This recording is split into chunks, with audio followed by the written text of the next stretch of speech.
Assalamualaikum warahmatullahi wabarakatuh. Selamat malam pemirsa. Tarik ulur maju mundur perundingan antara Amerika Serikat dan Iran. Di satu sisi Amerika Serikat semakin menunjukkan langkah agresif untuk mendorong negosiasi.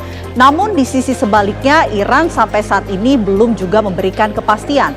Lantas apakah negosiasi ini akan benar-benar mencapai kesepakatan? Kita akan membahasnya bersama dengan sejumlah narasumber pemirsa. Bersama saya Vena Kintan. Dan saya Tiara Haraha. Pemirsa, sejumlah informasi penting dan menarik juga akan kami hadirkan untuk Anda, baik dari dalam negeri maupun mancanegara di Apa Kabar Indonesia Malam.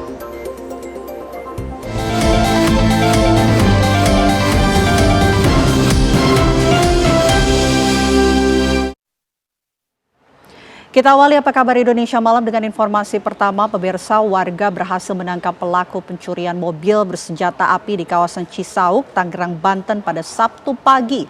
Pelaku nyaris tewas dihakimi warga usai sepeda motor yang dikendarainya jatuh menabrak pembatas jalan. Inilah pemirsa gambar video amatir yang direkam oleh warga yang menggambarkan pelaku babak belur dihakimi warga usai tertangkap saat hendak mencuri sebuah mobil. Pelaku yang panik berusaha melarikan diri hingga akhirnya tertangkap oleh warga, sementara 3 pelaku lainnya lolos dari kejaran warga. Pelaku pun langsung diamankan oleh petugas ke Polsek Cisauk beserta sejumlah barang bukti guna penyelidikan lebih lanjut. Oh, ini lihat nih barangnya nih.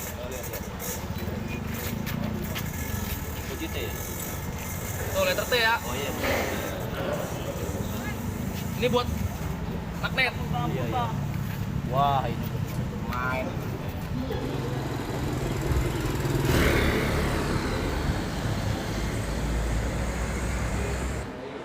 4 unit rumah di kota Tasikmalaya, Jawa Barat hangus terbakar pada hari Jumat malam.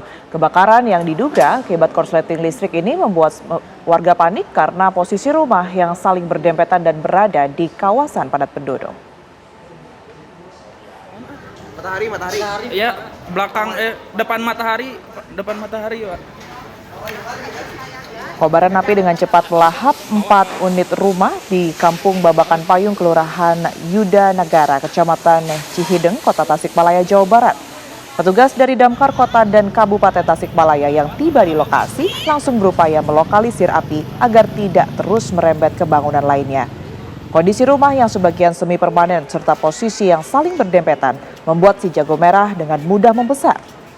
Kendala utama dalam proses pemadaman adalah lokasi rumah yang berada di dalam gang sempit.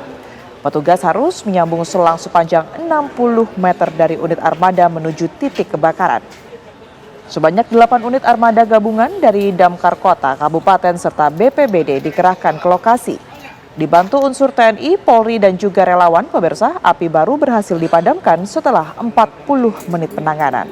Petugas memastikan tidak ada korban jiwa dalam musibah ini, namun 1 orang warga terpaksa mendapatkan perawatan medis dari tim PSC Dinas Kesehatan karena mengalami sesak nafas akibat menghirup asap tebal.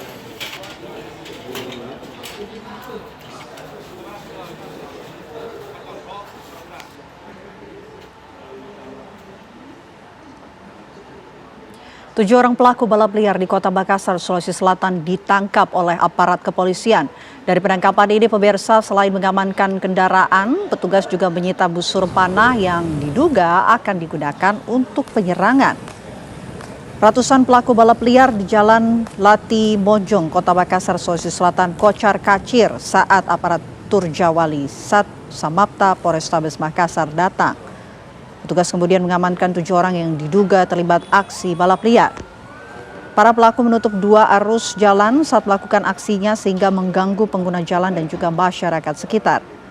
Dari lokasi kejadian, petugas menyita 3 unit sepeda motor, 1 unit mobil, serta sebuah busur panah. Busur panah tersebut diduga digunakan untuk berjaga diri dan melakukan aksi penyerangan.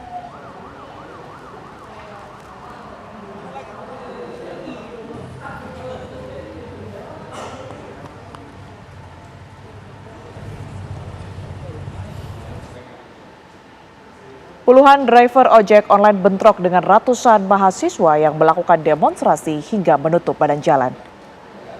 Bentrok ini terjadi saat mahasiswa melakukan aksi unjuk rasa memperingati Hari Amarah atau April Makassar Berdarah di mana kejadian 98 yang menyebabkan sejumlah mahasiswa di tahun 1996 meninggal dunia dipicu kenaikan tarif angkutan umum.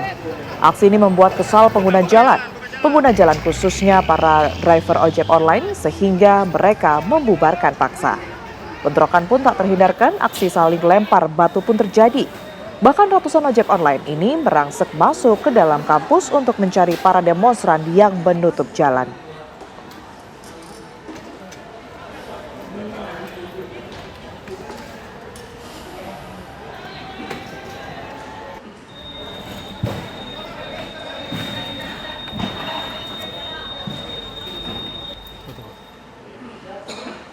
Seorang pria di Kabupaten Pringsewu, Lampung diamankan polisi lantaran melakukan ruda paksa kekasihnya yang masih duduk di bangku sekolah menengah pertama atau SMP. Alhayu Fianan, warga Kecamatan Pardasuka, Kabupaten Pringsewu, Lampung, tidak bisa berkutik saat petugas Polres Pringsewu, Lampung mengamankan pelaku saat menonton hiburan pasar malam. Pelaku dicokok polisi lantaran melakukan ruda paksa kekasihnya yang masih duduk di bangku SMP. Saat diperiksa, pelaku mengaku aksi bejat dilakukan karena sering menonton film porno. Atas perbuatannya, polisi menjerat pelaku dengan pasal berlapis dengan ancaman hukuman 15 tahun penjara.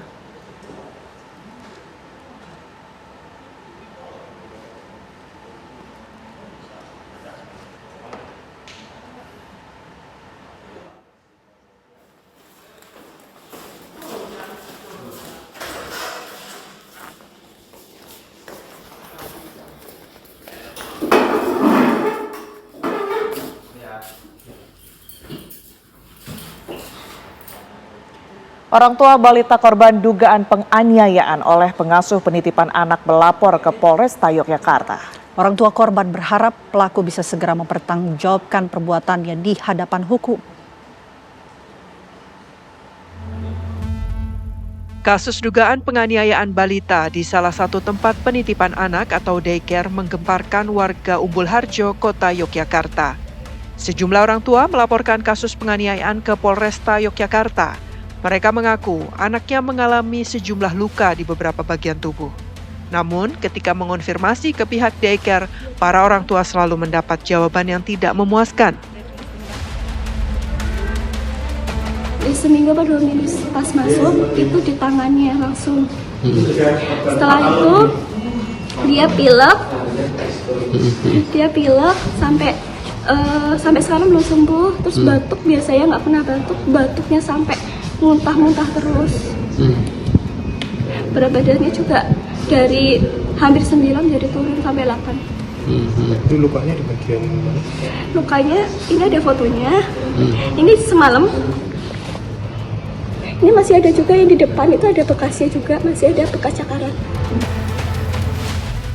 Pasca penggerebekan pada Jumat malam, kini lokasi daycare di Jalan Pakel Baru, Sorosutan, Umbul Harjo, Kota Yogyakarta tampak sepi aktivitas. Polresta Yogyakarta masih mendalami motif kekerasan pada anak serta memeriksa sejumlah saksi. Dari Yogyakarta, Nuryanto, TV One mengabarkan. Seorang pria Parubaya ditemukan tewas membusuk di dalam kamar di Kabupaten Jombang, Jawa Timur pada Sabtu siang. Warga Desa Senggon, Kecamatan Jombang, Kota Kabupaten Jombang digegerkan dengan penemuan jasad Bambang yang hidup sebatang kara ini dengan kondisi jenazah sudah dalam keadaan membusuk di dalam kamarnya. Kematian korban pertama kali diketahui oleh kerabatnya yang sebelumnya sempat mencari korban karena sudah 1 minggu tidak terlihat keluar rumah. Saat dilakukan pengecekan di dalam rumah, ternyata pintu dalam keadaan terkunci.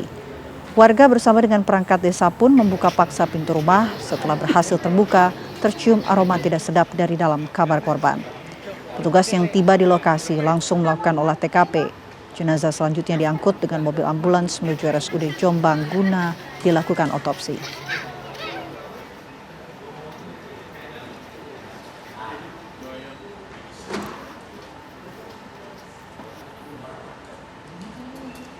Satreskrim dan PPO Polres Metro Jakarta Pusat menjemput penyalur asisten rumah tangga terkait lompatnya 2 orang asisten rumah tangga atau ART dari lantai 4 sebuah rumah. Polisi menjemput penyalur ART dari Cirebon, Jawa Barat dan Brebes, Jawa Tengah. Mereka tiba Jumat malam di Mapolres Metro Jakarta Pusat dengan didampingi anggota PPO. Penyalur ART yang dijemput merupakan agen penyalur perorangan, bukan perusahaan. Dari keterangan penyalur, kedua ART tidak pernah bercerita atau mengeluh terkait pekerjaannya. Bahkan baru bekerja seminggu di rumah majikannya. Kini kedua penyalur masih berada di Polres Metro Jakarta Pusat untuk dimintai keterangan lebih lanjut oleh unit PPA dan PPO.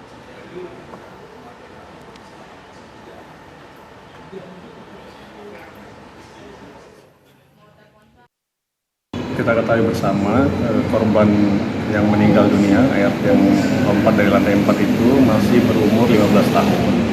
Nah, berdasarkan dari pemeriksaan dari Sat PPA di BK Polres Satreskrim, jadi korban ini adalah PRT yang diperkerjakan melalui agen, yang agennya itu berada di Brebes dan di Cirebon. Nah, kami dari Satreskrim dan Sat PPA mengambil atau memeriksa penyalurnya, dan saat ini sudah kita amankan dan sedang diperiksa oleh Sat PPA PPO Polres Metro Jakarta. Sebelumnya pemirsa, 2 asisten rumah tangga ART melompat dari lantai 4 di kawasan Bendungan Hilir Tanah Abang, Jakarta. Ya, insiden ini mengakibatkan 1 ART tewas dan seorang lainnya patah tulang.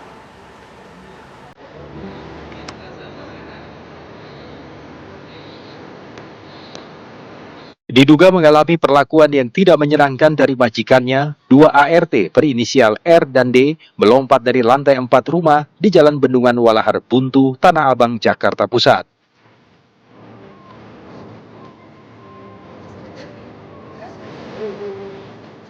Insiden ini menyedot perhatian warga sekitar.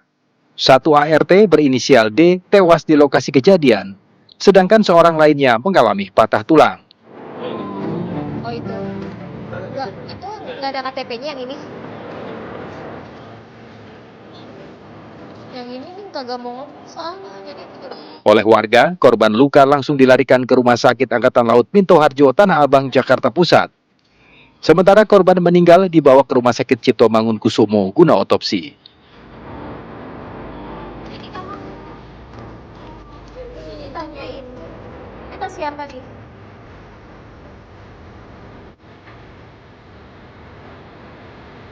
Hingga kini polisi masih mendalami motif ART melompat dari lantai 4. Sementara polisi masih menyelidiki kasus ini dengan meminta sejumlah keterangan saksi-saksi.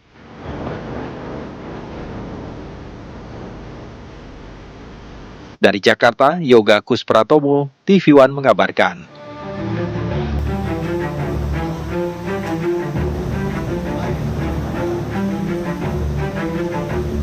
Anda kembali menyaksikan Apa Kabar Indonesia Malam. Pemirsa, angin puting beliung menerjang sejumlah daerah di Kabupaten Bangkalan, Jawa Timur. Kencangnya pusaran angin membuat gardu di tengah sawah rusak disapu pusaran angin.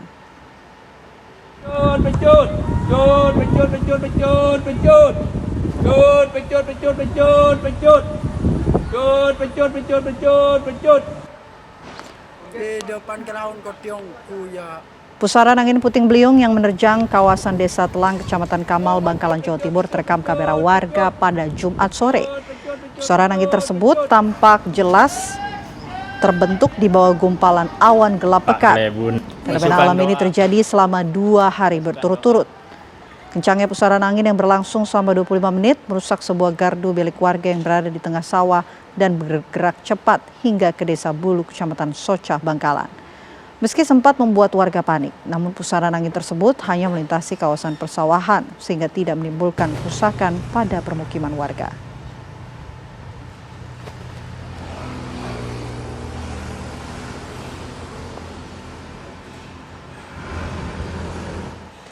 Penyelundupan BBM bersubsidi jenis solar berhasil digagalkan Direktorat Polisi Perairan dan Udara Polda Jawa Timur. Petugas berhasil mengamankan ratusan liter solar yang diangkut tanpa dokumen resmi dan diduga kuat akan dikirim ke luar pulau untuk keperluan industri plastik ilegal.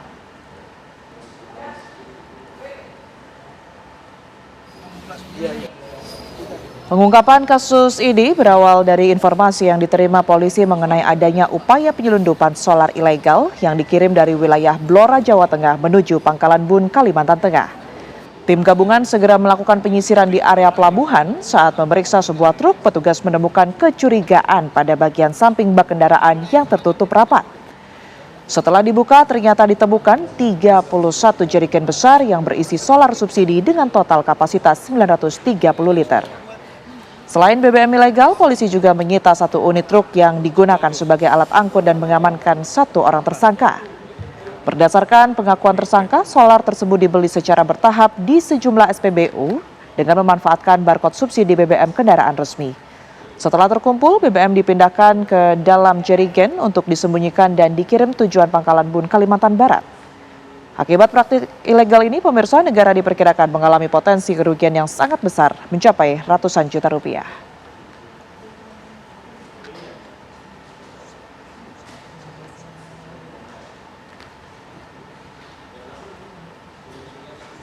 Polsek Tanjung Bintang bersama Polres Lampung Selatan dan Polres Pringsewu berhasil meringkus 6 orang pelaku spesialis pencuri kabel PLN lintas kabupaten yang meresahkan masyarakat. 5 pelaku ditangkap usai beraksi di gardu PLN di Desa Sinar Ogan, Lampung Selatan, Rabu dini hari. Sementara 1 pelaku lain ditangkap saat sedang bekerja di sebuah kafe. Modusnya, para pelaku berkeliling mencari gardu PLN yang sepi, kemudian setelah mematikan aliran listrik di gardu tersebut, mereka memotong kabel tembaga dan segera memasukkannya ke dalam mobil untuk dibawa kabur. Proses pencurian pun tergolong singkat karena dilakukan hanya dalam waktu 3 menit. Kabel tembaga hasil curian kemudian dijual ke pengepul. Dari penangkapan para pelaku, polisi menyita sejumlah barang bukti berupa belasan potong kabel tembaga, gunting kabel, kunci ring, beserta 2 unit mobil minibus. Selain itu, polisi juga menemukan narkotika jenis sabu seberat 1 gram dan 1 butir pil ekstasi yang dikonsumsi pelaku sebelum melancarkan aksinya. Para pelaku ini sudah beraksi puluhan kali di berbagai wilayah di Lampung.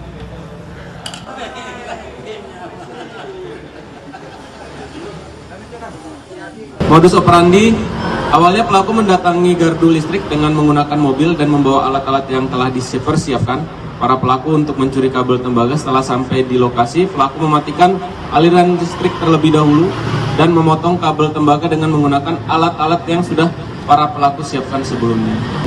Untuk hasil urin, kelima-limanya ini positif mengkonsumsi narkotika jenis sabu-sabu.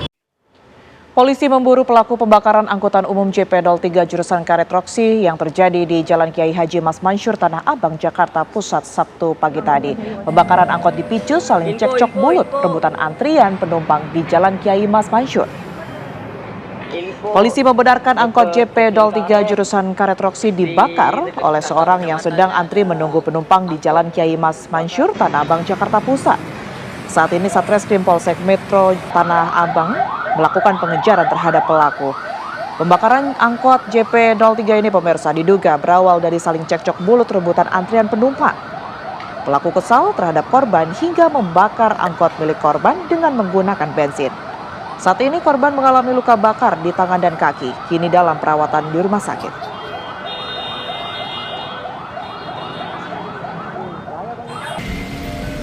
Pukul 9 pagi kurang lebih adanya insiden cekcok antar supir angkot yang membuat salah satu dari supir angkot yang melakukan pelaku pembakaran mencoba menyakiti salah satu supir angkot lainnya dengan cara menyiramkan bensin kemudian dibakar. Dari informasi yang kami dapat, untuk cekcok awalnya berusaha saling berebut parkiran untuk mendapatkan penumpang yang lebih cepat, sehingga di situ terjadi perselisihan adu mulut yang menyebabkan salah satu dari supir angkot ini emosi sehingga melakukan pembakaran tersebut. Untuk identitas lengkapnya belum kami ketahui, kami hanya mendapatkan nama dan ciri-ciri dari sumber kami di lapangan. Selanjutnya kami akan menelusuri lebih lanjut.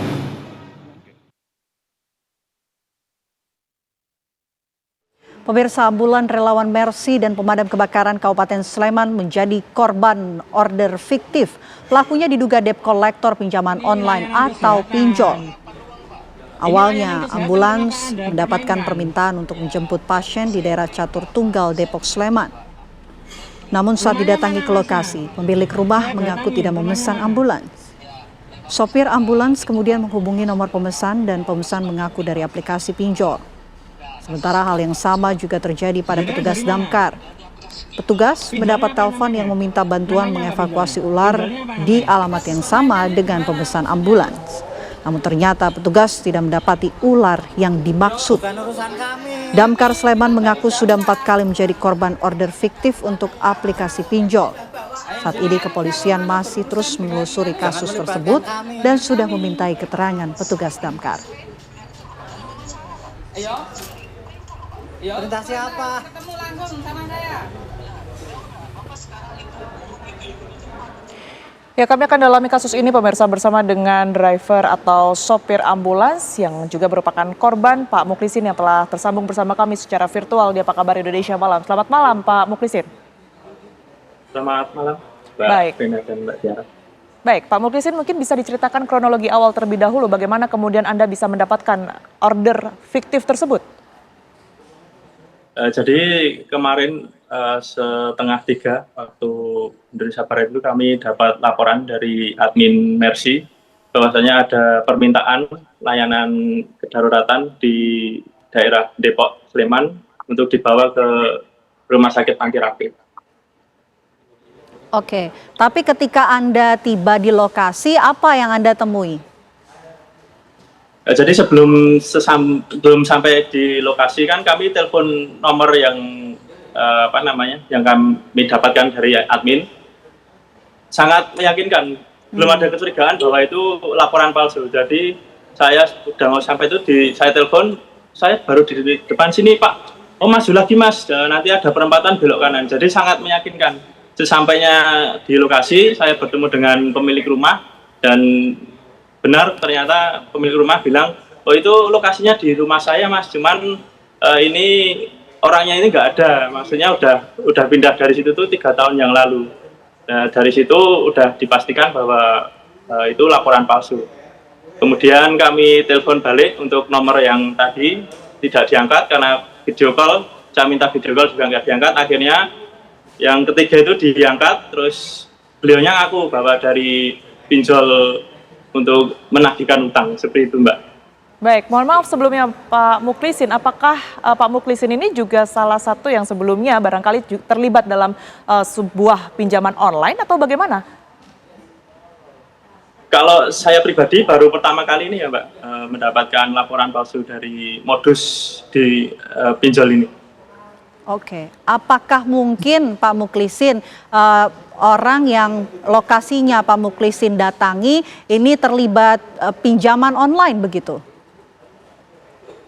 Kalau sesuai dengan keterangan pemilik rumah, memang dulu ada di situ orangnya, cuman entah ada utang dipinjol atau enggak, saya belum bertanya lebih dalam. Jadi memang dulu pernah di situ, kemudian udah pindah dari situ, gitu Mbak. Baik, Pak Muklisin, seberapa sering mendapatkan laporan palsu seperti ini, Pak? Kalau kami sendiri untuk selama bertugas ya mungkin dari 2020 itu baru 3 kali ini. Tapi untuk modus pinjol ini kayaknya baru ini Mbak. Oke, baik, mudah-mudahan tidak ada lagi ya panggilan-panggilan yang ternyata fiktif atau order fiktif ini agar tidak terjadi hal yang tidak mengenakan begitu seperti yang dialami oleh Pak Muklisin dan juga rekan dari petugas pemadam kebakaran. Terima kasih Pak Muklisin atas waktunya bersama kami di Apa Kabar Indonesia Malam. Semoga sehat selalu. Pemirsa, kami hadirkan informasi berikutnya untuk Anda. Sebuah mobil ambulans yang membawa pasien rujukan mengalami kecelakaan dengan sebuah truk box di Kota Parepare, Sulawesi Selatan. Akibat kejadian ini, ambulans mengalami kerusakan parah dan pasien terpaksa dievakuasi ke rumah sakit terdekat. Kecelakaan terjadi di Jalan Bau Masepe dan bermula saat sopir truk box yang melaju dari arah Makassar menuju Kota Parepare mendengar suara sirine ambulans. Sopir truk kemudian berusaha menepikan kendaraannya, namun yang terjadi ia justru kehilangan kendali karena truk menghantam pohon di tepi jalan. Akibatnya bagian box dari truk itu mengenai atap ambulans yang melintas kencang dari arah berlawanan. Ambulans itu sedang membawa pasien rujukan ke Kota Makassar. Pasien yang dibawa oleh ambulans pun segera dilarikan ke Rumah Sakit Hasri Ainun Habibie untuk penanganan sementara dan menunggu ambulans pengganti untuk melanjutkan rujukan ke Rumah Sakit Tajudin Khalid Makassar. Sopir truk mengalami luka-luka di bagian kepala dan turut dievakuasi ke rumah sakit. Kedua kendaraan yang terlibat kecelakaan mengalami kerusakan parah dengan kerugian mencapai puluhan juta rupiah.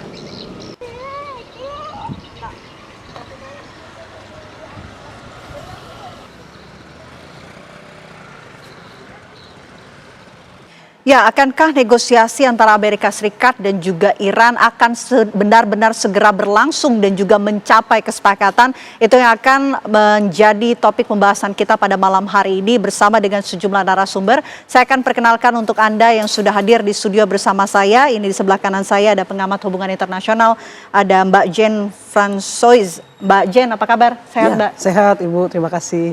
Selain Mbak Jen, juga kami hadirkan Mas Ridwan Habib, pengamat intelijen. Selamat malam Mas Ridwan. Malam Vena. Sehat Mas? Sehat. Sehat, alhamdulillah. Selain dua narasumber yang hadir di studio, pemirsa kami juga sudah terhubung melalui sambungan virtual Zoom. Ada Prof. Siti Mutiah, Guru Besar Geopolitik Timur Tengah UGM. Selamat malam Prof. Sehat ya Prof? Selamat malam Mbak Vena, sehat alhamdulillah. Alhamdulillah sehat ya semuanya. Saya pertama-tama mau ke Mbak Jen terlebih dahulu. Mbak Jen melihat dinamika perundingan antara Amerika Serikat sejauh ini. Benarkah memang Amerika Serikat menunjukkan langkah agresif dan Iran justru sebaliknya pasif begitu? Ya, terima kasih pertanyaan Ibu Vena. Hari ini memasuki hari ke-52 ya, perang, artinya korban jiwa juga semakin banyak dan strategi-strategi baik militer, politik maupun upaya negosiasi yang dilakukan oleh kedua belah pihak ini, saya belum melihat adanya suatu kesuksesan. Ya. Yang tadi disampaikan bahwa ada tarik ulur dan kemudian ada pengklaim sepihak ya dari pihak Amerika, saya melihat bahwa ini memang akan terus begitu. Karena memang kalau boleh dikatakan dalam konsep perang ada namanya semi ceasefire, ya artinya tidak full ceasefire, tidak menghasilkan kesuksesan, tidak ada suatu poin yang disepakati. Kalau boleh dibilang ya ini memang masih tahap pertama perundingan, tidak bisa disebut level 2 atau tahap kedua perundingan, memang belum ada perundingannya. Jadi saya ingin menyampaikan sejauh ini perang 52 hari mungkin akan berlangsung ya, akan dengan proksi yang banyak juga, dan dari sisi militer maupun intelijen juga ada strategi-strategi yang mungkin tidak berjalan di antara dua pihak. Jadi saya masih melihat perangnya masih akan berjalan. Tidak bisa perundingan yang disebut sukses itu belum ada. Jadi sejauh ini situasi menggantung seperti saat ini untuk kemudian berlangsungnya negosiasi pun belum bisa terlihat. Masih sulit karena saya tadi sampaikan ada konsep perang klasik yang namanya semi ceasefire, di mana itu adalah upaya ini hanya sebatas lip service, hanya sebatas supaya ya sudah dua pihak ini berniat untuk melakukan perundingan, tapi sebetulnya belum ada poin yang disepakati. Jadi belum ada, belum secara legal binding, belum ada yang tidak ada hal yang mengikat dua pihak ini. Masih boleh perang, katakanlah gitu ya. Kalau kita pakai teori klasik ya Karl von Clausewitz, mungkin pakai teorinya Sun Tzu, juga Hadley Bull ya, itu dua pihak ini masih boleh berperang gitu. Oke, ya. Mas Ridwan, kalau Anda melihat pola maju mundur dalam perundingan ini, apa yang sebetulnya terjadi? Tampaknya Amerika Serikat ini, Vena, menggunakan, tadi Mbak Zin bilang itu semi ceasefire ya, semacam gencatan senjata tambahan. Ini untuk memperkuat armada mereka. Gelagatnya sangat tampak. Tadi sebelum kita live ini, kira-kira sekitar 1 jam sebelum live, berita mengatakan bahwa pesawat-pesawat pengangkut C-17, kemudian C-130, kemudian pesawat kerosin ya, pesawat refueling untuk jet tempur, itu siaga penuh di Uni Emirat Arab. Bahkan beberapa bandara yang sebelumnya ditutup oleh Uni Emirat Arab untuk kepentingan militer Amerika, sekarang dibuka lagi. Ini artinya saya cenderung menganggap bahwa ini sebuah persiapan perang besar selanjutnya. Bukan ke negosiasi, tetapi ini sebagai satu cara Amerika menunggu semua persiapannya ready. Termasuk juga menunggu armada dari kapal induk George Bush yang sedang berjalan dari laut sebelah Tripoli menuju ke perairan Oman. Nah, ini yang kemudian nanti ketika 3 kapal induk itu sudah berjajar di sekitar perairan Selat Hormuz, kira-kira sekitar 700 km dari Selat Hormuz, maka saya menduga secara sepihak, ini tentu saja dalam konteks ini sangat skeptis dengan Trump. Trump bisa saja dengan secara sepihak dia mengatakan gencatan senjatanya selesai, kami lanjutkan perang. Ketika dia sudah menyatakan itu, artinya semua armada dia sudah siap. Jet tempurnya sudah siap, tentara marinirnya sudah siap dengan pendarat ya, dengan skoci-skoci pendarat, hover pendarat, kemudian batalion lintas udaranya, 82nd Brigade juga sudah siap di sekitar kawasan Iran. Nah, dari pihak Iran sendiri, juru bicara tidak resmi dari pemerintah, namanya Sayyid Marandi, ini seorang profesor dari Teheran, yang dia sangat aktif di media sosial, mengatakan bahwa Iran sangat siap dengan perang besar berikutnya. Bahkan mereka menyatakan siap menyerang negara-negara Teluk, termasuk pangkalan-pangkalan energinya, pangkalan-pangkalan minyaknya, jika memang Amerika mau melanjutkan perang. Dan dia bahkan mengancam begini, siapkan ekonomi dunia akan terguncang besar gitu, dengan bahasa Inggris yang sangat bagus ya. Jadi tampaknya memang kalau tadi pertanyaan Vena, apakah kemudian perundingan akan segera berjalan sesuai dengan tema malam ini, tampaknya akan buntu. Akan buntu, menurut saya akan buntu, dan ujungnya nanti resumnya adalah akan menjadi sebuah perang besar yang menurut saya justru beyond imaginable dari sebelum ini, mungkin akan lebih besar lagi skalanya. Saya mengkhawatirkan jet tempur ini sudah akan bergerak barangkali dalam hitungan jam.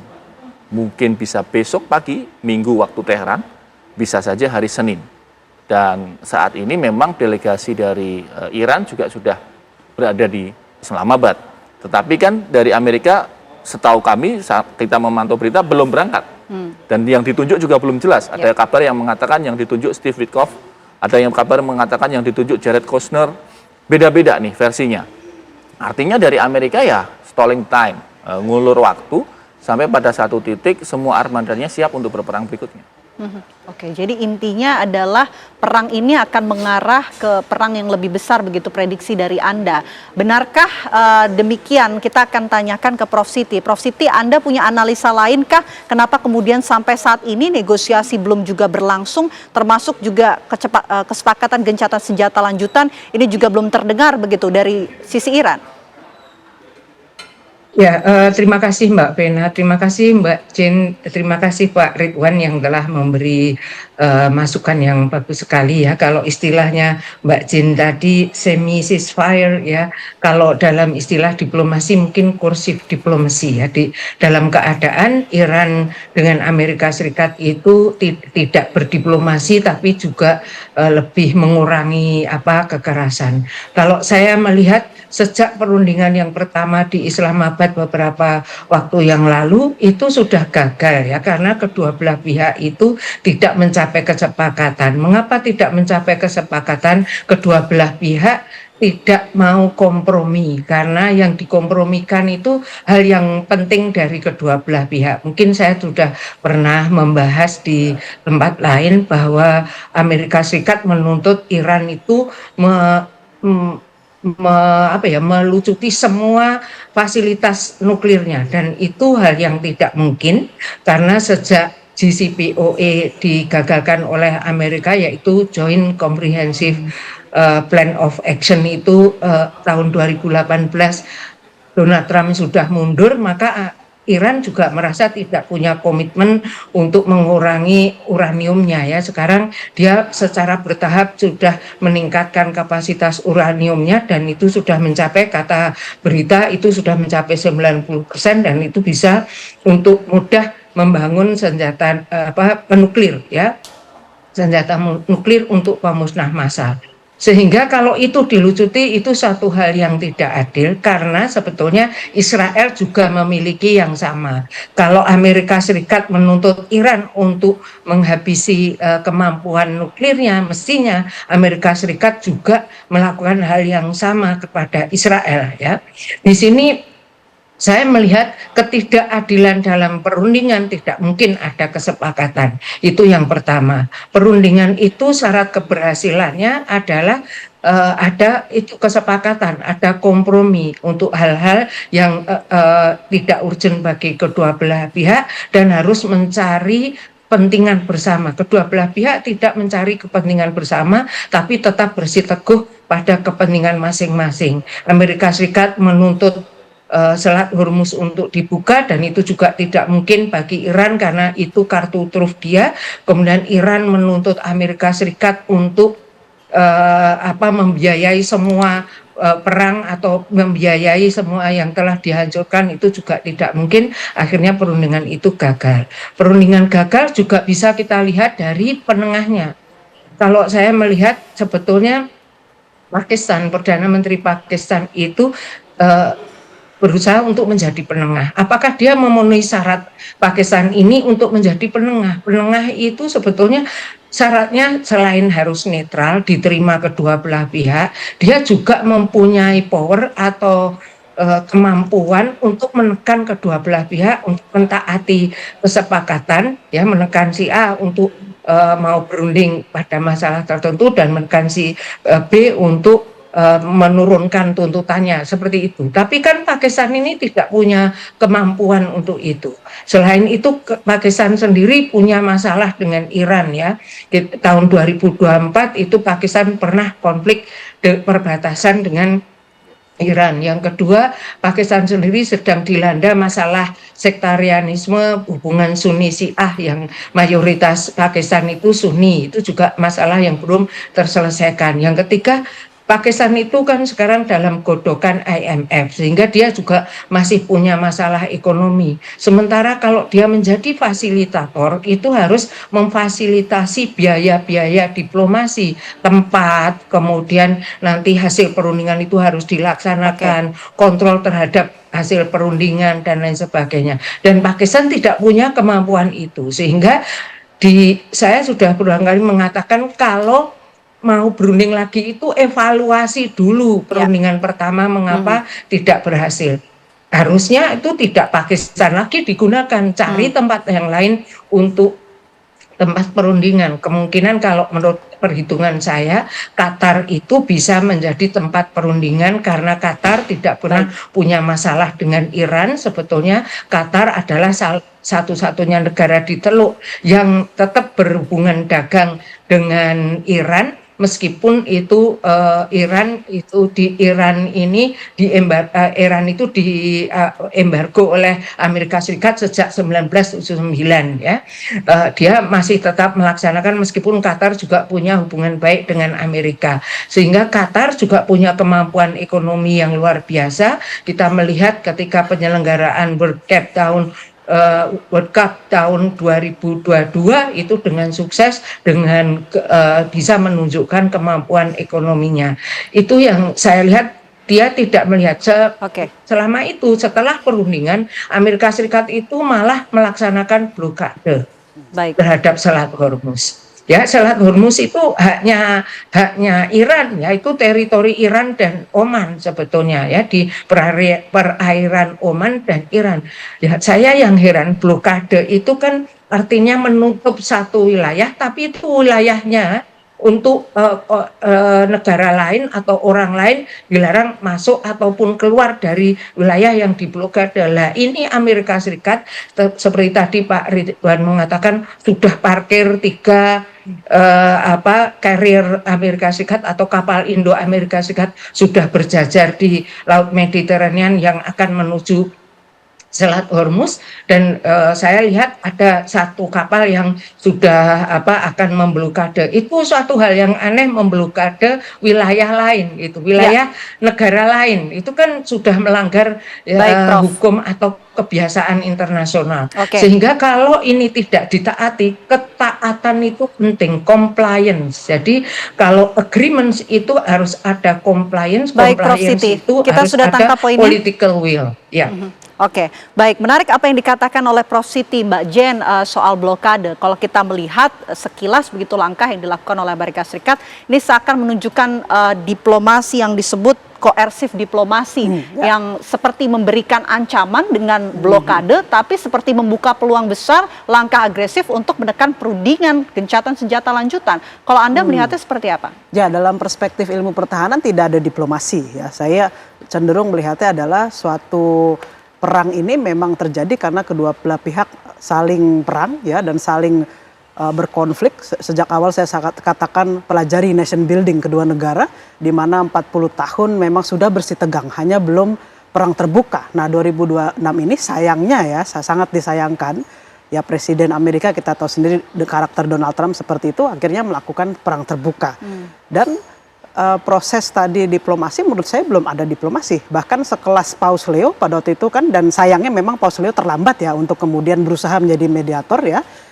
Trump kemudian sebagai Presiden Amerika menutup akses gitu, artinya tidak mau Vatikan ikut campur. Padahal sebetulnya kalau boleh saya katakan, Vatikan ada peluang untuk menjadi mediator di perang-perang besar di dalam sejarah perang, ya, di dalam sejarah perang dunia ini. Tapi sayangnya tadi ada suatu keterlambatan, ya.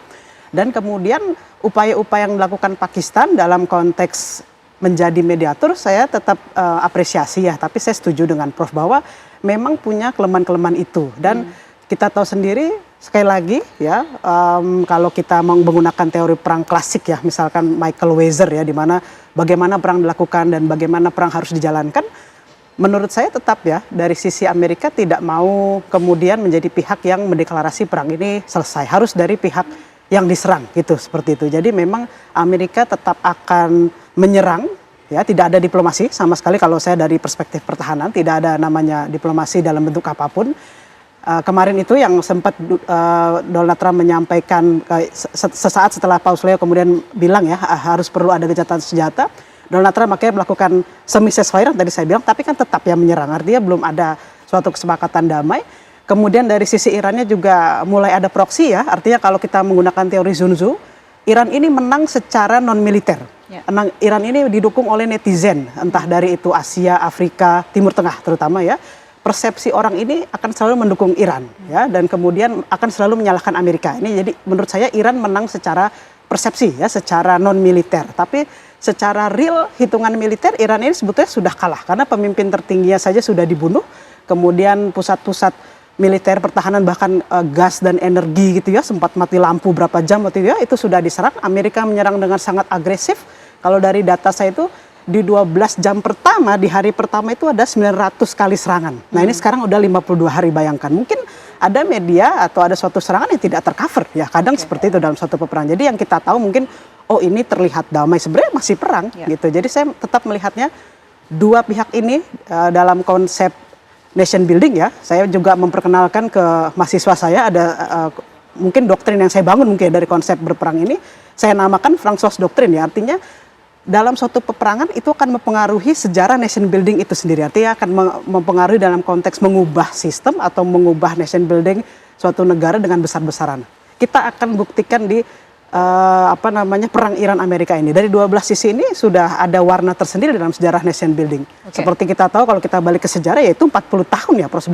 Bukan tiba-tiba gara-gara Donald Trump jadi perang, tidak. Tapi sudah 40 tahun tuh tensinya sudah ada. Seperti itu. Mas Ridwan, kalau dari sisi intelijen melihat langkah yang dilakukan Amerika Serikat, tentunya kalau kita lihat Amerika Serikat ini masih kekeh begitu, blokade masih terus dilakukan, tapi langkah agresif seperti yang tadi disinggung, apakah memang benar ini adalah strategi Amerika Serikat untuk mengulur waktu untuk mencapai apa yang seperti Mas Ridwan katakan, mempersiapkan perang yang lebih besar? Nanti kita akan jawab dan juga kembangkan usai jeda. Kami akan kembali untuk Anda pemirsa sesaat lagi. Lanjutkan diskusi kita. Kalau di segmen sebelumnya Mas Ridwan memprediksi bahwa ini adalah strategi melulur waktu dari Amerika Serikat. Tapi apakah mungkin begitu jika Amerika Serikat seperti masih tetap memblokade, tapi di sisi lain juga agresif untuk membuka perundingan secepatnya begitu dengan Iran? Apakah mungkin kalau kita lihat juga di Amerika Serikat ini kan tekanan domestiknya juga begitu kencang. Mungkinkah kemudian Amerika Serikat menerapkan strategi mengulur itu? Ya, Vena, indikasi-indikasi untuk melakukan perang lanjutan itu emergent kalau bahasanya dalam teori perang itu. Imminent threat, sudah mendekati kenyataan. Persiapan itu bahkan beberapa pakar menyebut ya 80-90%.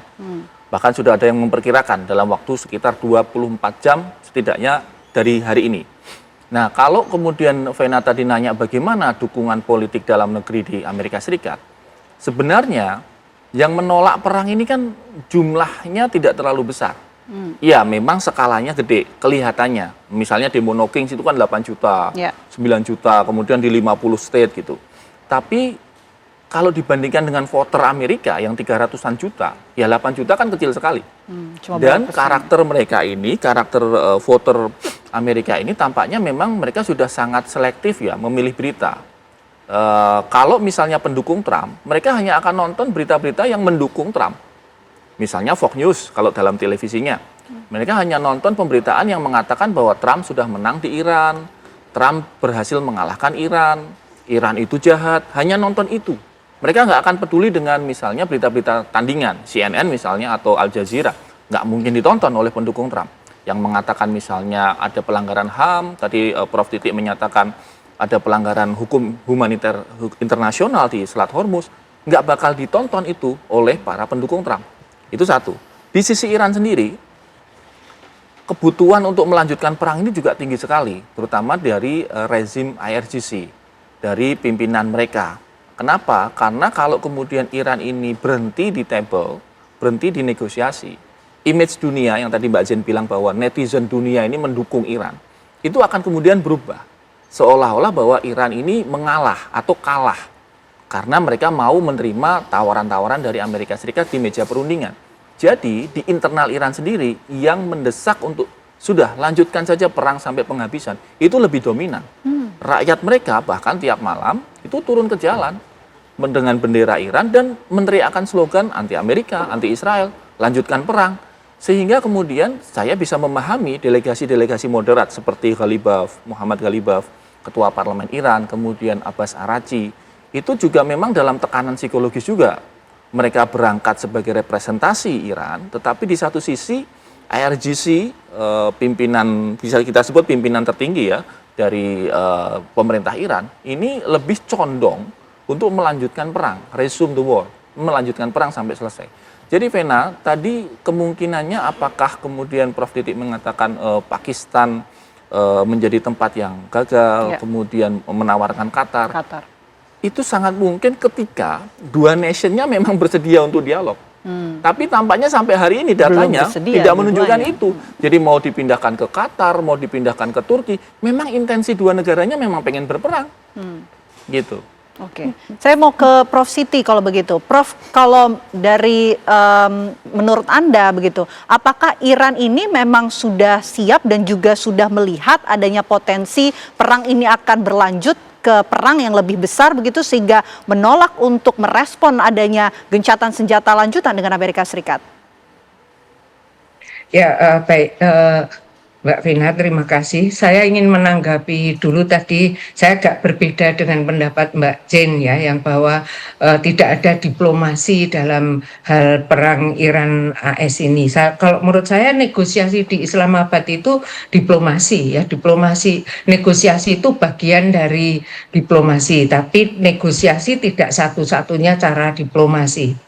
Bisa juga diplomasi itu kata-kata Donald Trump terhadap Iran itu namanya megafon diplomasi. Jadi dia mengatakan sikap Amerika Serikat terhadap Iran dengan mengatakan di media itu sudah diplomasi, karena diplomasi itu kan intinya komunikasi. Saya kira Amerika Serikat menggunakan media cetak maupun media elektroniknya untuk berdiplomasi tentang perang ini ya. Itu yang berbeda saya dengan Mbak Jen ya. Kemudian kalau saya melihat apakah kedua belah pihak itu memang ingin perang? Kalau saya tangkap dari kata-kata Abbas Araghchi, Menteri Luar Negeri Iran itu mengatakan Iran itu memang tujuannya tidak menang perang ya, tetapi akan membuat musuh itu kewalahan, atau kalau dalam bahasa bahasa normalnya membuat kalang kabut lah ya, kalang kabut musuhnya. Jadi dia memang tidak tujuannya menang perang, karena kalau Iran itu memang ya dia kan sendiri, nggak ada yang mendukung ya. Amerika Serikat negara superpower, punya segalanya. Jadi dia sudah mengatakan saya tidak bertarget untuk menang perang, tapi bertarget untuk membuat musuh itu kewalahan, kalang kabut, kocar kacir, itu yang istilah-istilah dalam bahasa saya ya, bahasa saya sehari-hari. Itu tujuan dari Iran. Kalau mengenai perundingan kelanjutan ini, saya melihat Abbas Araghchi itu kok tadi berita di Al Jazeera dia sudah landing di Islamabad ya. Yang belum berangkat itu memang pihak Amerika Serikat, Jared Kushner yang katanya utusan khusus Amerika Serikat, dan Marco Rubio itu memang baru berunding saja. Kemudian Abbas Araghchi juga mengatakan saya hanya akan mengatakan apa yang saya minta lewat Pakistan. Tidak mau bertemu langsung dengan Jared Kushner maupun Marco Rubio. Jadi ini memang bagaimana kelanjutannya itu memang kita wait and see ya. Jadi Iran memang seperti itu. Yang saya amati juga mengapa Mustafa Khamenei dan juga Mas'ud Pezeshkian itu kok tidak muncul ya, kayaknya ini hanya kayak seperti ditangani oleh Abbas Araghchi saja gitu. Sehingga kita menganggap wah menyepelekan sekali Iran itu Amerika. Ini kan Donald Trump itu mati-matian mengirim GD Vance ya, mengirim ini nanti Mario Rubio, kemudian Jared Kushner menantunya gitu ya, mati-matian. Tapi sepertinya Iran tuh nanggapinya levelnya Abbas Araghchi saja gitu. Kalau dalam tingkat diplomasi kan ini dia menggunakan level 2 sementara Amerika Serikat menggunakan level 1. Yaitu menganggap bahwa Amerika Serikat tidak dianggap penting gitu. Jadi ini memang suatu fenomena baru. Kemudian kalau kita mengamati lagi, kalau saya orang HI asli ya, jadi basis saya memang ilmu hubungan internasional. Kalau setiap konflik itu kan dilihat dulu konflik ini penyebabnya apa atau jenisnya apa. Jadi dalam hubungan internasional itu ada agresi, ada invasi, ada okupasi, ada campur tangan ya, invasi, okupasi, agresi, atau konflik darat, konflik perbatasan. Konflik perbatasan itu bisa di darat dan di laut, yang di darat bisa dibeda-bedakan lagi. Nah ini kan kalau saya mengkategorisasikan ini kan konflik ini karena agresi Amerika Serikat terhadap Iran. Yang kesalahannya itu terhadap Amerika Serikat tidak jelas. Kesalahannya mungkin dia mengembangkan senjata nuklir, kan sudah ada IAEA yang dia menandatangani NPT-nya. Ya tidak akan mengembangkan uranium itu di luar batas yang dibolehkan oleh IAEA. Ya, jadi Amerika Serikat ini agresor. Biasanya kalau konflik karena agresi hanya bisa dihentikan atas kemauan agresor sendiri atau ada kekuatan supranasional yang menekan atau yang meminta untuk agresor itu menghentikan. Nah sekarang ini tata kelola global atau global governance itu tidak jalan. Ya, Majelis Umum PBB, Dewan Keamanan PBB tidak jalan dengan baik. Organisasi regional, nasional maupun organisasi internasional di luar PBB itu juga tidak berfungsi dengan baik, sehingga ya dibiarkan aja agresor terus mengagresi negara lain. Dan ini kita sudah hidup di dalam masa ya seperti uncivilized time ya, tidak ada peradaban manusia karena manusia yang beradab adalah menghormati hak manusia yang lain. Ini sudah dilanggar semua. Baik, saya mau ke Mas Ridwan. Menarik apa yang disampaikan oleh Prof. Siti, menyinggung soal Araghchi yang sudah datang ke Pakistan tapi menyatakan tidak mau bertemu dengan Amerika Serikat, atau sebetulnya ini jangan-jangan terjadi negosiasi di belakang layar? Ya, penjelasan yang sangat detail ya oleh Prof. Titi. Terima kasih, ini guru kami di hubungan internasional UGM. Jadi memang karakteristik agresor ini harus dibikin lelah dulu, Vena. Inilah yang disebut dengan doktrin Ali Larijani. Ini doktrin yang digunakan oleh Iran. Yakni menggunakan kemampuan bertahan asimetrik agar agresornya kelelahan atau mengalami saturasi. Sehingga mereka melawannya dengan asymmetric weapon. Misalnya dengan drone yang lebih murah, dengan rudal balistik. Mereka tidak mengimbangi secara setara karena memang kemampuan teknologi dan persenjataannya tidak setara. Agresor itu ibaratnya pembuli, dia bisa jengkel ketika yang dibully ini nggak takut sama dia. Jadi pada satu titik agresor itu akan merasa dia nggak takut sama gue, ya udah gue pergi deh gitu. Nah teori ini yang kemudian digunakan oleh Iran, yang namanya doktrin Ali Larijani. Nah tadi pertanyaannya Vena, apakah kemudian Araghchi ini punya pembicaraan tertutup begitu ya dengan Pakistan? Ya ini asumsi, kita hanya bisa berasumsi begitu. Tetapi kalau dalam konteks misalnya mereka tidak mau bertemu langsung itu, menurut kami ini jelas pada dua hal. Yang pertama adalah kemampuan Iran untuk menunjukkan kepada Amerika bahwa mereka itu negara yang setara.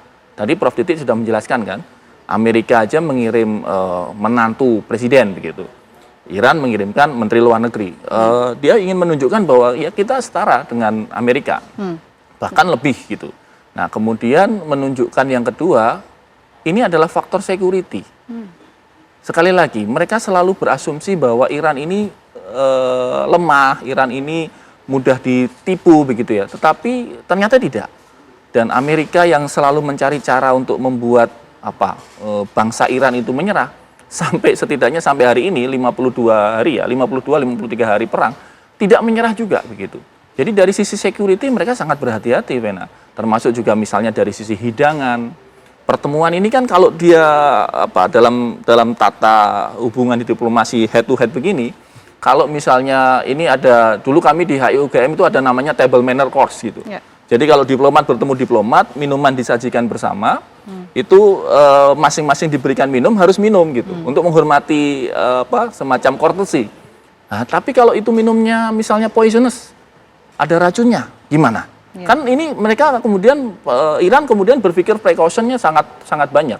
Karena itu wajar ketika kemudian Araghchi hanya mau ngomong dengan Pakistan, lalu nanti Pakistan yang deliver ke delegasi Amerika. Ini seperti yang perundingan pertama. Mbak Jen, karena kalau kita lihat kebetulan yang luar biasa ya, karena Araghchi datang tapi nggak mau ketemu dengan Amerika Serikat. Ya itu suatu hal ya. Kalau saya setuju ya juga dalam satu sisi dengan Prof. Tati ya, guru besar HIUGM, bahwa dalam konteks bagaimana perwakilan suatu negara untuk melakukan perundingan itu menunjukkan bagaimana negara itu memperlakukan juga di dalam suatu forum ya. Kalau kita hanya mengirim high level meeting setingkat menteri katakanlah, sementara yang lain datang presiden, ya itu sudah menunjukkan sikap. Jadi saya tetap melihat ya sebagai saya perspektif selalu ya pertahanan, tapi dalam konteks karena S1 saya adalah prodi Prancis, terutama sejarah ya. Jadi dari umur 19 tahun saya sudah belajar sejarah nation building gitu ya. Jadi saya selalu melihat perspektif atau akar sebuah masalah ini ada suatu hal yang kita harus lihat kembali ke sejarah. Kalau dalam konteks masa kini dari current issue ya kita bisa menganalisis melalui ilmu hubungan internasional ya, atau ilmu pertahanan. Artinya yang tadi disampaikan Ibu Vena ya, kenapa kok Iran menganggap enteng ya Amerika, atau Amerika jor-joran? Karena saya lihat ini ya secara garis besar ya, atau saya bilang tadi konsep yang saya bangun ini ya, bagaimana suatu perang ya mempengaruhi proses nation building 40 tahun ini kan tidak lama ya, tidak lama. Dan bagaimana masing-masing ini kemudian menciptakan persepsi yang Pak Ridwan sampaikan juga betul, artinya menciptakan persepsi, menciptakan proksi masing-masing ya. Kalau kita kita pilih Qatar, kita anggap Qatar sebagai suatu pihak yang mampu ya untuk mendamaikan perang ini, saya pikir juga tidak. Jadi prediksi saya awalnya saya katakan April ya, tapi karena Donald Trump tidak bisa ditebak ya, saya mungkin akan menyampaikan perang ini selesai 2029 maksimal ya, maksimal. Tentu kita semua tidak mau ada perang, tentu tidak ada yang mau perang. Tapi kalau kita melihat karakter Donald Trump, kemudian kebijakan luar negeri Amerika yang sangat terlihat ya masif dengan karakter yang sangat pertahanan militer, kemudian proses nation building 40 tahun dari masing-masing negara ini, dua negara ini memang sudah bermusuhan. Jadi tidak salah gitu kalau kita menganalisis perang ini bisa lama. Tidak kan awalnya saya prediksi April, ternyata kan prediksi saya meleset ya, karena ternyata tidak ada suatu proses diplomasi yang sukses, kemudian tidak ada upaya-upaya dari kedua belah pihak, malah makin gawat ya ketika Selat Hormuz kemudian ditutup gitu ya oleh Iran, terus ada deklarasi 27 negara di Teluk, kemudian penyerangan Iran ke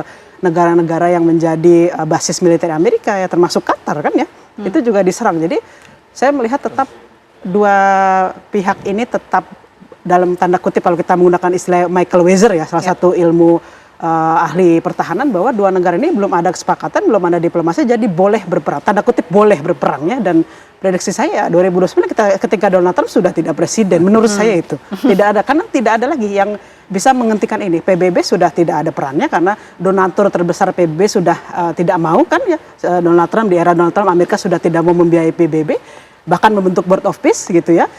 Terus kemudian negara-negara Teluk, kalau kita boleh katakan jujur secara nation building pro kepada Amerika, bahkan katakanlah ya Arab Saudi, ya Irak, kemudian Yaman terutama Yaman Utara pro kepada Amerika. Palestina ada juga yang pro, ada yang tidak ya, tergantung. Mesir sekarang sangat pro dengan Amerika ya. Jadi kalau kita mau preteli satu-satu negara Teluk, negara Timur Tengah, mayoritas pro kepada Amerika.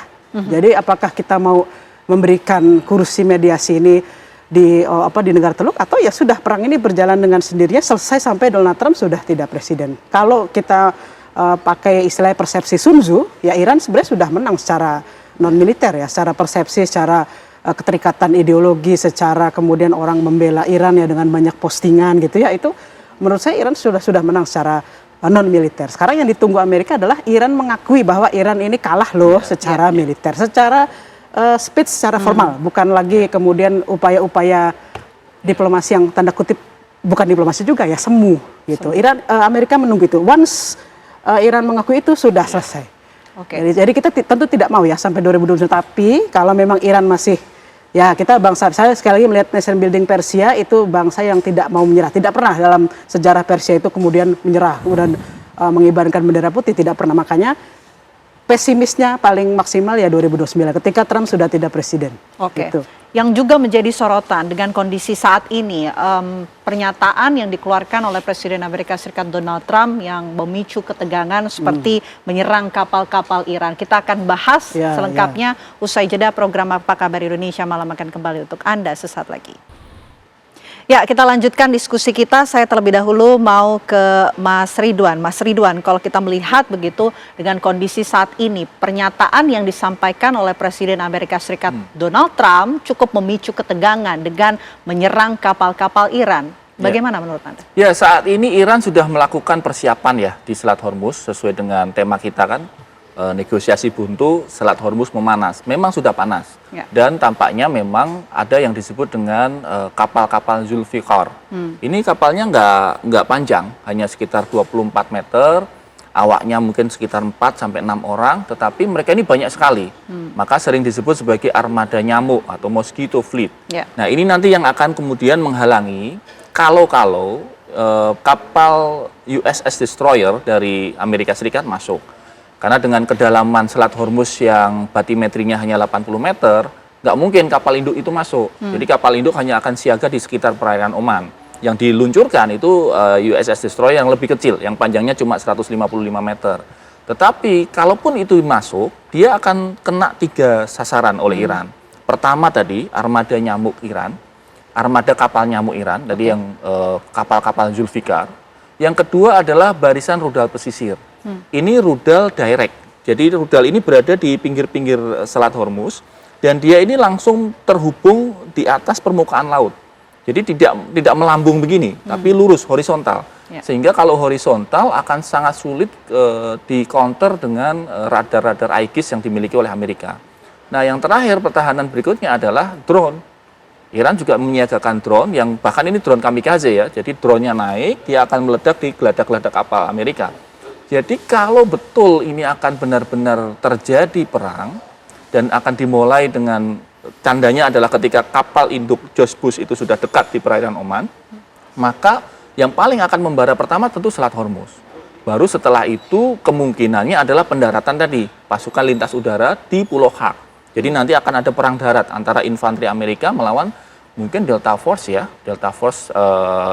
perang darat antara tentara komando Iran melawan Delta Force-nya dari Amerika. Lalu yang ketiga tentu saja dengan konvensional warfare yang selama 40 hari dilakukan oleh Amerika, yakni dengan jet tempur yang jumlahnya mungkin sekitar 400, 500, mungkin nanti Mbak Jin bisa mendapatkan data yang lebih presisi. Tapi penyerangannya memang luar biasa ya, sehari bisa 900 titik itu, serangan dari udara. Tetapi walaupun digempur sedemikian rupa tadi, sebagai anak tanda petik yang dibully, ternyata dia nggak mau tunduk dengan pembulinya, yakni agresor Amerika tadi. Tadi kan Mbak Jen menyatakan bahwa kalau Iran sudah menyatakan kita kalah gitu ya, ya sudah pembulinya akan puas gitu. Kan itulah karakter anak pembulian begitu. Kalau yang dibulinya itu ampun gitu, dia puas gitu. Wah, gua menang nih gitu. Tapi kan Iran enggak. Dia membuat agresornya itu kelelahan. Dia melawan dengan segala daya agar agresornya ini kelelahan dan tampaknya mereka sudah bersiap. Kalau tadi Mbak Jen meramalkan sampai 2029, wah ngeri juga itu. Kita sudah pemilu itu 2029. Jadi moga-moga sih nggak sampai. Ya moga-moga kemudian ya para senior ilmuwan HI sih sekarang sedang banyak diskusi ya. Nanti mungkin Prof Titik yang bisa menjelaskan. Mungkin nggak sih ada rezim internasional baru begitu. Ketika PBB gagal, hukum internasional dikangkangi Amerika. Mungkin nggak ada tatanan hukum internasional baru. Kita berharap dari Uni Eropa sebenarnya. Ketika misalnya Perdana Menteri Spanyol, Perdana Menteri Prancis, Perdana Menteri Italia itu sudah sangat mulai kelihatan anti-Trump kan. Kita berharap itu, dan kemudian nanti barangkali Beijing dan juga Moskow ya, Rusia yang kemudian akan menciptakan a new world order begitu, tatanan hukum internasional baru untuk menghilangkan sikap Amerika yang sok jadi polisi dunia itu. Oke, Prof Siti, bagaimana kemudian merespon adanya tatanan hukum internasional baru? Ya, saya kalau melihat tadi menanggapi Mas Ridwan dulu ya, yang ternyata pernah kuliah sama saya Mas Ridwan, makanya kok panggil saya nama kecil saya ya. Jadi kalau mengapa Iran itu merasa tidak mau kalah gitu ya, tidak mau kalah karena dia juga punya persiapan. Yang saya lihat dia ini kan ketika Donald Trump mengancam misalnya kami akan serangan darat gitu, Amerika Iran kan menjawab Abbas Araghchi itu menjawab bahwa silahkan serangan darat, kami siap. Itu mengapa? Karena ya yang literatur yang saya baca namanya Republik Islam Iran ya, dia belajar banyak dari perang-perang Islam yang dulu yang namanya ada perang Khandaq ya. Perang Khandaq itu perang pada masa Nabi Muhammad yang membangun parit-parit. Katanya Iran itu sudah menyiapkan lama karena dia kan sudah di embargo 40 tahun ya. Jadi dia tuh sudah menyiapkan dan sudah tahu kalau Amerika Serikat nanti akan melakukan ini. Kemudian dia juga punya kartu truf yang kedua, ancaman kepada negara-negara Teluk kalau Selat Hormuz itu diembargo terus, Iran itu akan menyerang fasilitas desalinisasi atau pemurnian air laut menjadi air tawar. Ya, itu yang hampir 90%, kecuali Arab Saudi hanya menggantungkan desalinisasi 70% saja karena dia punya Zam-Zam ya. Arab Saudi itu punya air Zam-Zam yang tidak terbatas ya sumbernya itu. Semua negara-negara Teluk itu sangat tergantung pada fresh water atau air tawar itu pada desalinisasi. Dan Iran itu sudah mengatakan berani lagi kamu menyerang, akan saya serang ini fasilitas desalinisasi Teluk ya. Itu menjadi negara Teluk itu meminta-minta Amerika Serikat untuk tidak menyerang fasilitas nuklir Iran ya.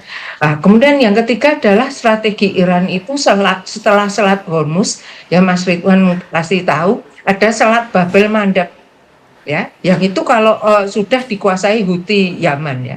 Saya tidak memisahkan Yaman Utara dan Yaman Selatan ya. Yaman itu sekarang ya sudah jadi satu, namanya Yaman ya. Di tahun 1991 mereka sudah bersatu lah itu, tapi sampai hari ini bermasalah iya. Tapi Iran itu sudah lama membangun proksinya itu di Yaman dengan membantu Houthi. Jadi nanti dia akan memberi komando pada Houthi untuk menyetop kapal-kapal yang di Babel Mandeb yang menuju Laut Merah ya. Kemudian untuk di Lebanon dia sudah punya hubungan dengan Hizbullah yang sekarang digempur habis-habisan oleh Israel. Ya, di Suriah tadi saya tidak yakin kalau Suriah itu pro pada Amerika Serikat sepenuhnya karena mereka itu punya komunitas Syiah yang kuat ya di sana, yang itu juga dibina oleh Iran. Dan di Palestina ada Hamas. Di Irak juga ada komunitas Syiah yang kuat, meskipun Irak itu dalam mendudukan Amerika Serikat. Jadi ini kekuatan Iran yang membuat tadi yang dibully itu berani gitu ya, karena dia juga mempunyai kartu truf yang bisa dimainkan kalau Amerika Serikat itu terus-menerus menyerangnya. Itu yang pertama. Yang kemudian pertanyaannya, saya menanggapi juga pada Mbak Jen bahwa betul semua negara Teluk itu pro Amerika karena ketergantungan kepada Amerika yang kuat, tapi Amerika Serikat itu juga punya politik luar negeri di wilayah Teluk atau di Timur Tengah pada umumnya. Dia punya menerapkan politik divide and rule ya, memang memecah belah dunia Islam dengan cara mendukung yang satu, menyingkirkan yang lain ya. Iran itu digambarkan serem, digambarkan jahat, Arab Saudi itu baik ya, negara-negara Teluk yang lain baik, sehingga antara yang disanjung baik dan yang dipojokkan ini jadi tidak akur gitu ya. Itu strategi yang namanya divide and rules yang sulit disatukan. Kemudian Amerika Serikat itu juga menerapkan yang namanya petrodolar itu ya. Mungkin yang ahli ekonomi sudah tahu kalau petrodolar itu strategi Amerika Serikat untuk terus-menerus membuat negara-negara teluk itu tergantung kepadanya. Karena semua jual beli minyak itu kan harusnya dibayar dengan uang lokal. Tetapi Amerika Serikat mensyaratkan dengan dolar itu, makanya namanya petrodolar. Itulah strategi yang melemahkan negara-negara teluk sampai sekarang sehingga mereka terpaksa tergantung pada Amerika. Kemudian yang pertanyaan Mbak Vena, yang ketiga saya akan menjawab bagaimana tata dunia internasional ini harus diwujudkan supaya negara ini tentram ya. Kita itu vakum figur internasional, Mbak. Kalau dulu kita kenal Woodrow Wilson, Franklin Delano Roosevelt, Mbak Jin pasti sebagai ahli sejarah pasti tahu ya. Joseph Stalin itu kan yang Woodrow Wilson itu yang memberi ide tentang Liga Bangsa-Bangsa, menghentikan Perang Dunia Pertama, kemudian yang 3 orang tadi menghentikan Perang Dunia Kedua. Bagaimana tata dunia ini akan kita sudah tangkap poinnya, Prof. Presiden Soekarno juga punya, Mbak, to build a world anew tadi Mas Ridwan sudah mengatakan itu. Kita vakum figur internasional. Vakum figur internasional. Terakhir saya mau ke Mbak Jen. Mbak Jen, kita tahu uranium ini menjadi salah satu poin kebuntuan dalam negosiasi sebelumnya. Apakah ini juga akan berpengaruh dalam negosiasi berikutnya di mana uranium ini menjadi salah satu poin yang mungkin akan menjadi pembahasan paling alot? Ya, uranium, kobalt, kemudian thorium ya yang terbaru itu faktor-faktor yang sangat penting kemudian akan didiskusikan dalam level apapun. Pun bahkan ketika masa damai tetap akan dibicarakan ya dalam konteks ekonomi. Sekarang sudah terlanjur perang pasti akan menjadi titik tawar ya. Bagaimana kemudian semua pihak katakanlah sudah dalam keadaan merugi dua belah pihak ini kemudian mampu menciptakan poin-poin kerjasama mungkin dalam konteks ekonomi ya dalam konteks uranium karena kita tahu Iran tidak mau menghentikan program nuklir dan kemudian Amerika itu kalau dari prima causanya berperang adalah memang tidak ingin Iran ini punya nuklir. Nah itu kan titik yang kemudian bisa dieksplor ya dan tadi saya setuju juga dengan Pak Ridwan ya bagaimana kita mampu juga memilih negosiasi atau negosiator bahkan ya mediator yang mampu mempengaruhi juga nih supaya Amerika jangan terlalu agresor ya menjadi agresor. Makanya kan saya pernah bilang ya ini Vatikan karena pada waktu itu umat Katolik sebenarnya menaruh harapan ketika Paus Leo terpilih menjadi paus untuk menjadi antitesisnya Trump. Karena kan sama-sama orang Amerika, tapi ternyata Paus Leo terlambat ya kalau saya boleh katakan terlambat untuk kemudian berupaya negosiasi karena waktu itu sudah berperang di hari ke 25 kalau nggak salah baru ngomong. Itu jadi saya masih melihat solusi terbaiknya bukan hanya dalam konteks uranium ya, tapi bagaimana agresor ini Amerika masih menunggu ini Iran kemudian menyampaikan ya sudah kalah secara militer. Jadi belum ada solusi yang nyata ya kalau untuk konteks diplomasi. Belum ada solusi yang nyata, tapi kita tentunya begitu berharap semoga ada solusi nyata dan kemudian konflik dan negosiasi tahap kedua ini bisa berjalan baik, tidak seperti apa yang diprediksi oleh narasumber kita pada malam hari ini. Itu harapan kita semua. Terima kasih banyak Mbak Jen, terima kasih Mas Ridwan, terima kasih Prof Siti sudah bergabung bersama kami di Apa Kabar Indonesia Malam. Terima kasih semuanya, sehat selalu. Terima kasih Prof Titi. Ada kembali di Apa Kabar Indonesia Malam, pemirsa. Aksi begal bersenjata api terekam CCTV di sebuah toko parfum di Jalan Gunung Batu, Kota Bandung, Jawa Barat. Salah satu pelaku menembak kepala korban usai gagal merampas barang berharga.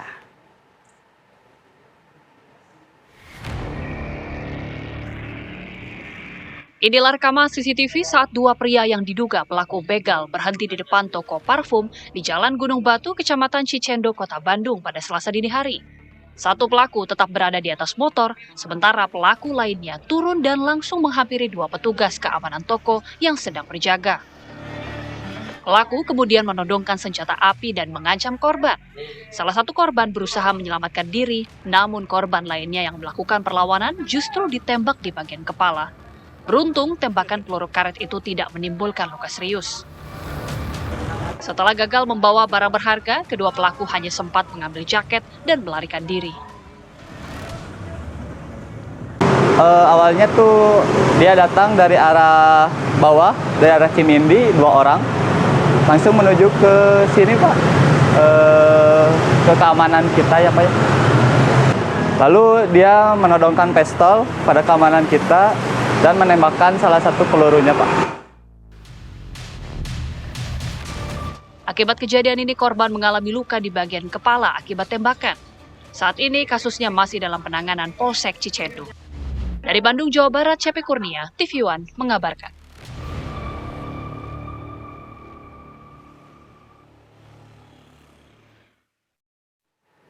Kita akan gali lebih dalam pemirsa berkaitan dengan aksi begal yang kemudian ini terjadi di Bandung bersama dengan korban, yakni Mas Fajar yang telah tersambung bersama kami di Apa Kabar Indonesia Malam secara virtual. Selamat malam Mas Fajar.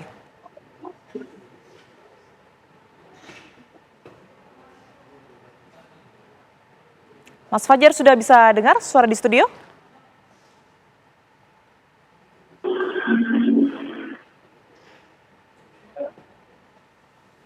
Baik, Mas Fajar.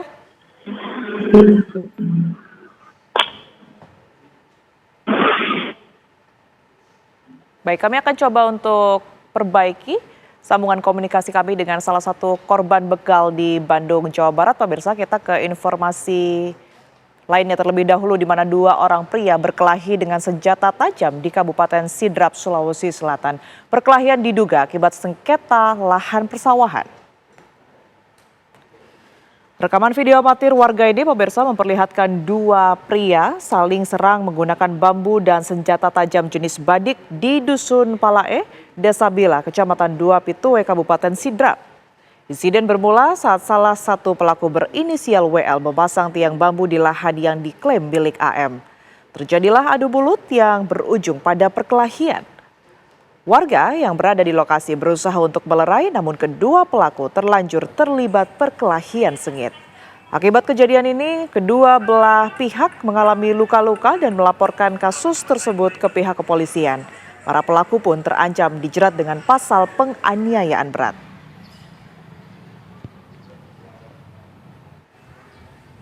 Di antara kedua pelaku terjadi karena sengketa tanah persawahan, sehingga memicu perkelahian di antara keduanya dengan menggunakan bambu dan senjata tajam. 2 tahanan Polres Polban Sulawesi Barat berhasil kabur dari lapas kelas 2B Polewali Mandar, Sulawesi Barat. Pelaku memanfaatkan kelengahan penjaga sedang melaksanakan sholat di masjid. 2 tahanan titipan Polres Polban ini berhasil melarikan diri dengan memanjat tembok pos 2 bagian belakang lapas dan pecahan kaca pos penjagaan yang sedang kosong lantaran penjaga sedang melaksanakan sholat di masjid. 2 tahanan Polres Polban diketahui melarikan diri saat dilakukan perhitungan penghuni dan juga ternyata kurang 2 tahanan dari Blok Tanjung dan Blok Seroja. Kurang dari 4 jam, kedua tahanan ini berhasil ditangkap oleh aparat kepolisian Polres Polban di area tambak Desa Patam Panua, Kecamatan Batakali, tanpa perlawanan.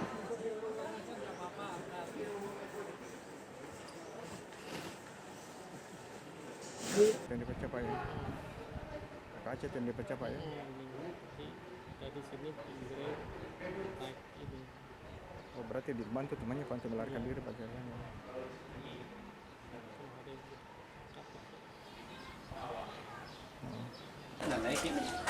Pasti di dalam tidak ada begininya ya. Tidak ada. Dan pemirsa, kami akan coba untuk menghubungi salah satu korban begal di Bandung, Jawa Barat dengan menggunakan senjata api pemirsa, yakni atas nama Fajar yang telah tersambung bersama kami. Selamat malam Mas Fajar. Selamat malam. Baik, Mas Fajar, pertama mungkin bisa diceritakan secara lengkap terlebih dahulu bagaimana kemudian ini kronologi pembegalan pada malam hari itu, Mas?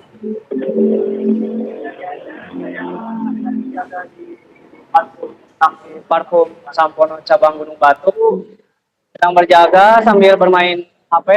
Tiba-tiba ada yang datang nodong. Dia ngancam dengan minta HP dengan ancaman ditembak. Tapi saya melakukan perlawanan sehingga saya selamat, tapi dapat tembakan di bagian kepala. Ada berapa orang yang kemudian menghampiri pada malam itu? Ada 2 orang, yang satu di motor, yang satu lagi langsung melakukan aksinya. Baik, apakah Mas Fajar juga mengenal 2 orang itu, barangkali pernah melihat belakangan sebelum kejadian pembegalan tersebut terjadi? Tidak mengenali saya. Oke, setelah berusaha untuk kemudian meminta telepon genggam, apa saja upaya yang dilakukan oleh pelaku untuk merebut atau mengambil telepon genggam tersebut kepada Mas Fajar dan juga rekan lainnya?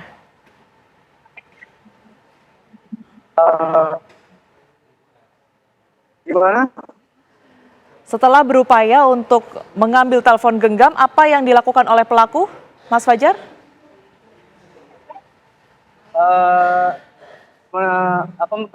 Penodongan. Situasi di sekitar Mas Fajar, apakah memang sepi begitu ya sehingga tidak ada yang bisa membantu Mas Fajar dan juga rekan lainnya sehingga pula pembegalan ini sering terjadi atau bagaimana?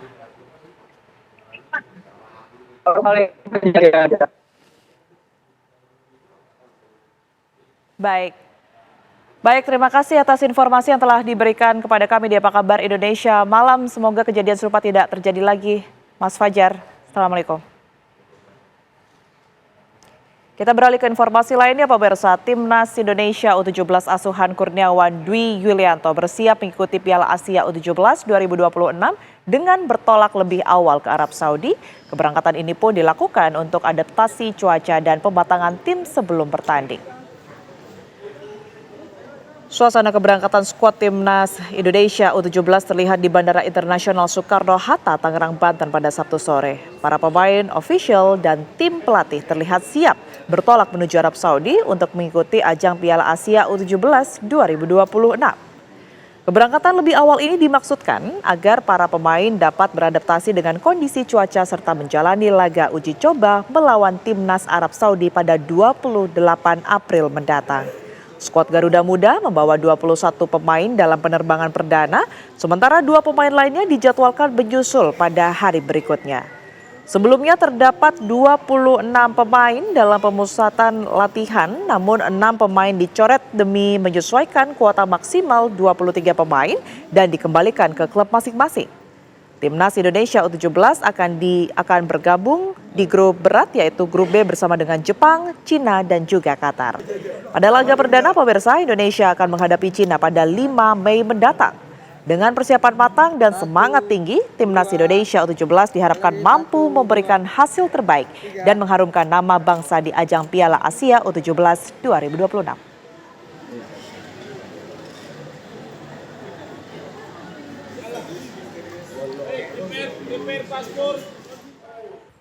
Kami akan perbarui informasi tersebut bersama dengan warga negara Indonesia yang saat ini berada di Islamabad, Pakistan, pemirsa. Dengan Fahmi di sana, selamat malam waktu Jakarta. Fahmi, bisa Anda ceritakan bagaimana kemudian suasana pengamanan di sana, sekalipun juga apakah sudah ada informasi berkaitan dengan perundingan yang akan dilakukan antara Iran dan juga Amerika Serikat? Oke, baik Pak. Selamat sore waktu Islamabad. Di sini masih sore ya, cerah.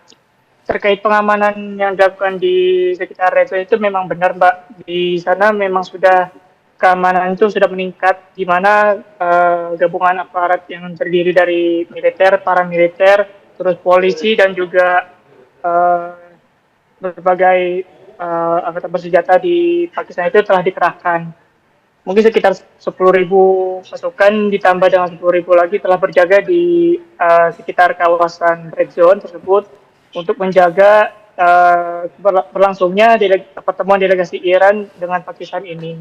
Juga memang sejauh ini belum ada rencana dari pihak Iran maupun Pakistan untuk melanjutkan perundingan perdamaian ini, karena memang dari pihak Iran sendiri itu masih tidak percaya dengan delegasi Amerika Serikat, melihat track record Amerika Serikat yang seringkali melanggar gencatan senjata dengan negara-negara lain. Bahkan ketika pada tanggal 11 sama 12 April kemarin itu, ketika perundingan Islamabad pertama itu berlangsung, Amerika telah melanggar perjanjian tersebut dengan memblokade Selat Hormuz hingga sekarang. Jadi memang pihak Iran masih belum ingin untuk berbicara dengan Amerika Serikat karena pihak Amerika Serikat itu masih belum mencabut blokadenya di Selat Hormuz. Begitu, Mbak. Baik, apakah ada informasi juga berkaitan dengan delegasi Amerika yang lain ini akan mendarat di Islamabad? Untuk sejauh ini kita belum mendapatkan informasi yang jelas ya Mbak ya terkait waktu mendaratnya delegasi Amerika Serikat, karena memang dari pihak Pakistan sendiri pun tidak ada konfirmasi terkait hal itu, terkait kapan pihak AS itu akan tiba. Tapi dari White House-nya sendiri telah mengkonfirmasi bahwa delegasi AS yang terdiri dari Steve Witkoff sama Jared Kushner itu telah berangkat ya menuju ke Islamabad pada pagi hari ini, pada pagi Sabtu hari ini. Jadi memang kemungkinan akan tiba mungkin malam hari ini ataupun keesokannya. Kita pun belum mendapatkan informasi yang jelas terkait hal itu Mbak dari pihak Pakistan. Baik, Fahmi terima kasih atas laporan dan juga informasi lengkap yang telah Anda bagikan di Apa Kabar Indonesia Malam. Selamat kembali melanjutkan aktivitas. Dan informasi dari Meksiko tadi sekaligus menutup Apa Kabar Indonesia Malam hari ini pemirsa. Saya Tiara Harahap. Dan saya Vena Kintan mewakili kru yang bertugas pamit undur diri. Sesaat lagi pemirsa Anda dapat menyaksikan program Kabar Utama. Terima kasih atas kebersamaan Anda. Sampai jumpa.